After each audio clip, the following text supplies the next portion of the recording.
Doit-on quitter ou rester avec un homme qui ne se projette pas dans le futur quand on a plus de 38 ans ou plus? Bonjour à vous mesdames, j'espère que vous allez bien. Je suis très heureuse de vous retrouver dans l'épisode d'aujourd'hui que je trouve très intéressant pour justement identifier quelle est la bonne décision à prendre, quel type de réflexion est-ce qu'on doit avoir justement quand on s'approche de cet âge-là. Là, j'ai pris 38 ans voilà, pour le sujet que je vais aborder, mais en réalité ça peut être 35 et plus, 40, peu importe. Finalement, l'âge qu'on va, c'est dans lequel on est, c'est une question qui reste très intéressante en fonction de nos objectifs de vie, en fonction de ce qui est important pour nous. Seulement, il y a certains âges où les priorités sont plus marquées que d'autres et on verra pourquoi dans la vidéo qui suit. Si vous ne me connaissez pas encore, je me présente, je m'appelle Chloé Mercart, je suis coach de vie certifiée, maître praticienne en programmation neurolinguistique et en hypnose ericksonienne. Je pratique également l'hypnose hellmanienne et l'hypnose directive. Je pratique aussi les constellations familiales et la reprogrammation neuronale profonde. J'ai créé donc S'aimer plus en 2020 pour aider les femmes à renforcer leur estime d'elles-mêmes et leur sécurité émotionnelle pour qu'elles soient plus épanouies dans leur relation avec les hommes et plus libres en fait de faire ce qui est bon pour elles, plus sereines dans les relations dans lesquelles elles rentrent quand elles sont en couple. Si vous n'êtes pas encore abonné à la chaîne YouTube, je vous invite à le faire maintenant. Également pour les personnes qui nous écoutent via Spotify, abonnez-vous. Ça vous permet de recevoir les prochains épisodes et pour cela, il vous faut bien activer la cloche des notifications.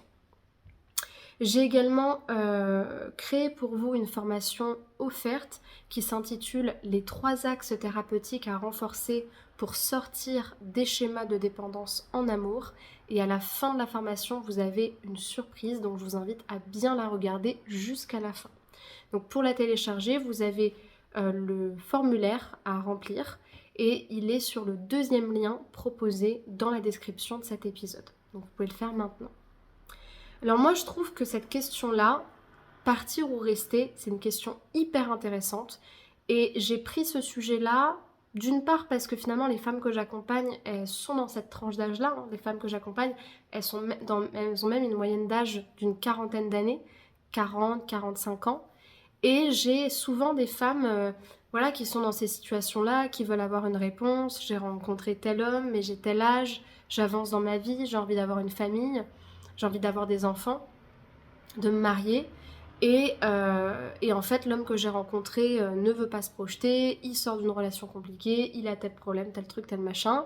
Est-ce que je reste ou est-ce que je pars? Et je trouve que c'est une question hyper intéressante, une question de choix, une question de responsabilisation personnelle face à nos sentiments versus face à nos objectifs de vie. Pourquoi? Parce que du coup, comme je vous le disais, j'ai aussi en parallèle rencontré plusieurs coachés qui, quand elles sont venues me voir, avaient passé des années à rester dans une relation, à espérer qu'un homme change, tout en finalement en perdant leur temps aussi, parce que quand on a passé sa vingtaine, sa trentaine avec un homme qui n'était pas stable et qui ne s'engageait pas, c'est du temps qu'on ne retrouvera jamais. Et même s'il faut rester positif et optimiste, on peut refaire sa vie à n'importe quel âge, on ne peut pas faire notre vie à n'importe quel âge. On ne peut pas avoir des enfants à n'importe quel âge, et puis on n'a pas envie d'avoir des enfants non plus à un âge trop avancé.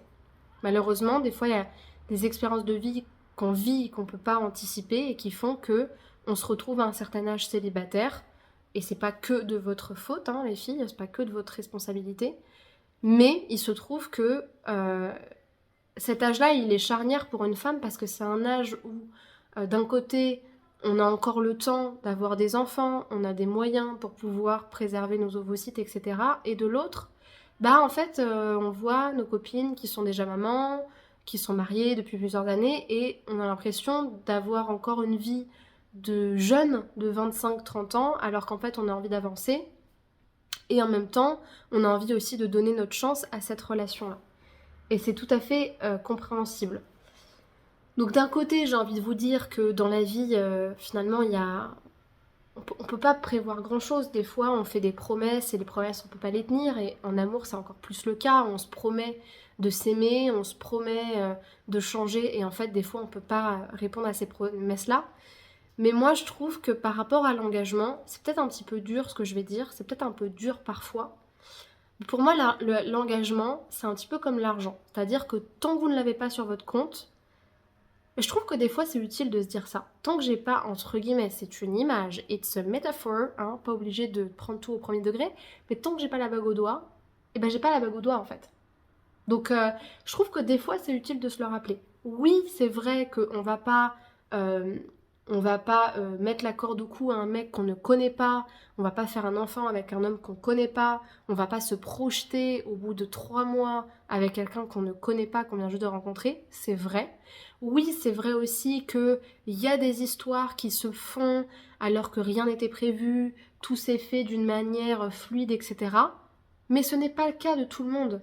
Il y a aussi beaucoup, beaucoup de femmes qui perdent leur temps avec des tocards, des hommes qui ne s'engagent pas, qui ne s'engageront jamais, qui s'engageront avec la femme qui va les traiter comme la dernière des chaussettes, pour pas dire autre chose, parce que justement, elle ne sera pas dans un mécanisme d'attente envers lui. Ça existe aussi beaucoup et ça se passe beaucoup aussi. Et, et d'un autre côté, ça peut aussi se comprendre parce que quelqu'un qui vous attend constamment et qui a une attente envers vous, ça va vous mettre beaucoup plus la pression qu'une personne qui, au contraire, va complètement lâcher prise, faire sa vie, ne pas vous attendre. Et c'est là que vous allez en voir davantage la valeur. Donc oui, c'est vrai qu'en amour, c'est un peu dur ce que je dis parce que c'est un peu rigide, hein, faut le dire. Hein, parce que voilà, il y a des fois en amour, on peut pas tout prévoir, faut arrêter de mettre la pression à l'autre, etc. Mais il y a des moments dans la vie où on n'a pas le temps de se poser la question, en fait. Moi, je me rappelle la femme qui avait été me voir pour ce sujet-là. Alors, il y en a plein hein, qui vont se reconnaître dans la question, mais en fait, elle me disait, mais mince, enfin, j'aime cet homme-là, je sais qu'on a du potentiel, mais en même temps, j'ai pas envie de passer à côté de ma vie, et ça fait des années que je fais ça. Et en fait, c'est pour ça que je dis que c'est une question de responsabilisation, parce que c'est, en fait, qu'est-ce qui est le plus important pour toi? C'est la seule question à se poser. Qu'est-ce qui est le plus important pour moi aujourd'hui? Est-ce que c'est de favoriser la relation et les sentiments que j'ai au risque de perdre du temps? C'est mon risque, mais c'est comme ça. C'est comme quand Rose, Jack, il la met sur un bateau et en fait au dernier moment elle dit non, ramenez-moi, je vais sur le bateau. Et elle va voir Jack alors que lui il a même pas de bateau. C'est un risque, c'est les sentiments et c'est très bien comme ça.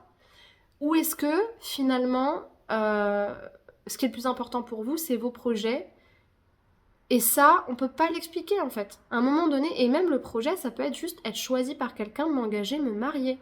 C'est un projet qui est aussi légitime. Et c'est aussi légitime de dire, bah, je suis désolée.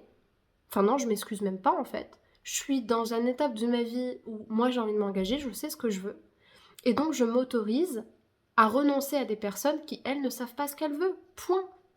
Tout dépend de vos besoins, tout dépend de l'importance que ça a pour vous. Et deuxième chose, se demander ce qui est juste pour soi. Qu'est-ce qui est juste pour moi?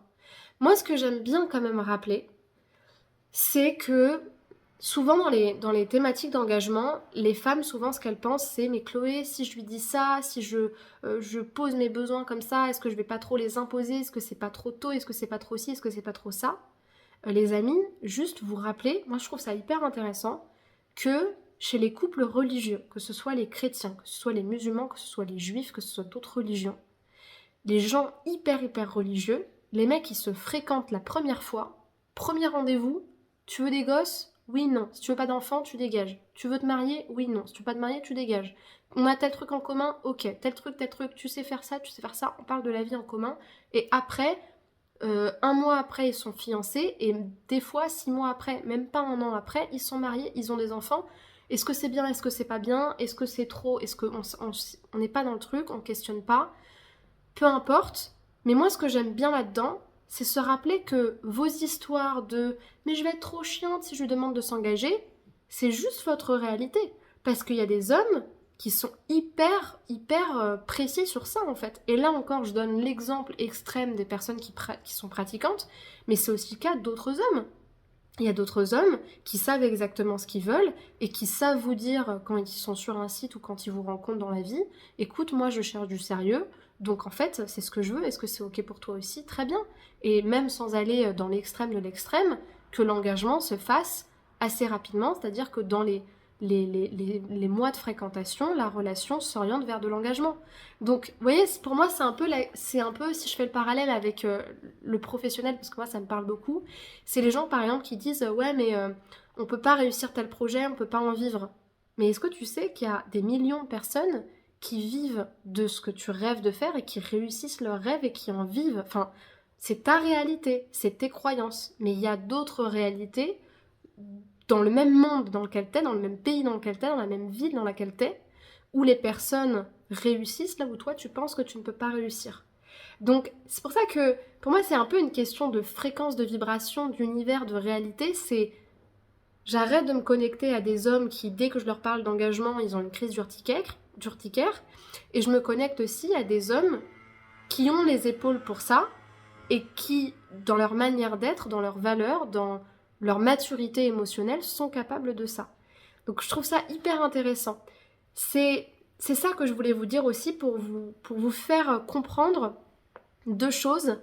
C'est la première chose, à quel point les valeurs communes sont importantes pour se retrouver dans la manière de penser la construction de la relation de couple, et surtout à quel point la priorité qu'on met à l'engagement dans la relation permet d'éviter ce genre d'hésitation et de perte de temps. En d'autres termes, à un moment donné, c'est bien beau d'avoir des sentiments,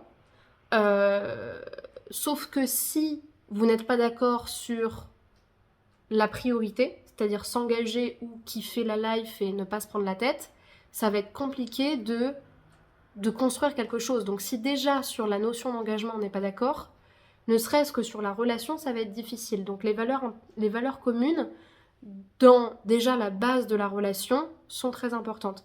Et la deuxième chose, c'est que les exemples que je vous ai donnés montrent la différence totale entre des hommes qui vont être prêts à s'engager rapidement sans chipoter, et encore une fois, pas besoin d'être pratiquant religieux pour ça, et des hommes qui au contraire vont vous faire poireauter sous couvert de « mais si, mais ça, mais j'ai telle raison, mais j'ai tel truc ». Oui, il a ses raisons, mais il fait pas partie des hommes qui sont prêts à s'engager. Donc après, moi j'ai envie de vous dire, votre homme je le connais pas. Si ça se trouve, si vous lui laissez 6 mois, il va s'engager. Si ça se trouve, si vous lâchez un petit peu prise, il va s'engager. Je n'en sais rien, je ne le connais pas.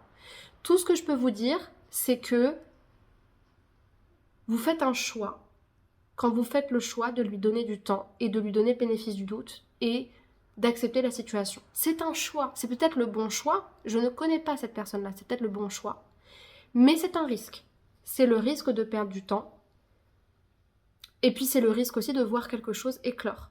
Maintenant, la question, c'est combien de temps vous êtes prête à accepter cette situation-là, combien de temps ce sera juste pour vous, et à partir de quand ce sera plus possible. D'où l'intérêt aussi de se mettre parfois, entre guillemets, une deadline, de se dire combien de temps est-ce que je suis prête à accepter cette situation-là. Voilà. Donc ce qui peut être pertinent de travailler en séance, c'est de travailler ici la notion de valeur et de besoin. Pourquoi ? Parce qu'en fait, personne, aucun thérapeute vous dira tu dois faire ci, tu dois faire ça. En tout cas, moi, c'est pas comme ça que j'accompagne mes clients, parce que c'est important pour moi que les personnes soient autonomes et qu'elles aient les ressources après la séance, dans d'autres sujets, de prendre des décisions en étant autonomes. Par contre, moi, ce qui m'importe, c'est d'aider la personne et de lui donner des outils qui lui permettent de se reconnecter à elle-même, de se reconnecter à ce qui est juste pour elle, afin de pouvoir se dire, dans telle situation, c'est quoi qui est juste pour moi, c'est quoi qui est vrai pour moi, c'est quoi qui est important pour moi. Parce que si vous arrivez à le faire par rapport à cette situation-là, vous serez capable de prendre une décision en conscience, vous serez capable d'être autonome et vous serez beaucoup plus consciente de votre justesse intérieure et de ce dont vous avez besoin. Donc si vous souhaitez justement qu'on travaille ça en séance, la première étape avant de faire la séance, c'est déjà de faire un premier appel ensemble. Donc c'est un appel qui est offert, un appel thérapeutique où on va faire le point sur votre situation actuelle, sur ce que vous souhaitez changer et où je prendrai le temps avec vous de vous expliquer justement quel est mon cadre de travail justement. Et pour ça, vous avez une chose à faire, c'est de cliquer sur le premier lien dans la description de cet épisode. Vous allez choisir le créneau qui vous convient le mieux, remplir les questions du formulaire et ensuite on pourra savoir au téléphone. Pour terminer sur cette vidéo, je vous invite à liker la vidéo, à évaluer le podcast de 5 étoiles pour m'encourager à continuer, à laisser des commentaires si vous avez des commentaires à laisser, des questions s'il y en a. Et aussi ça permet au message de S'aimer plus d'être beaucoup plus influent et d'être beaucoup plus impactant pour le plus de monde possible. Et pour terminer, je vous invite à me rejoindre sur les réseaux sociaux, donc Instagram où je suis très présente au quotidien, TikTok, Spotify, Facebook, YouTube.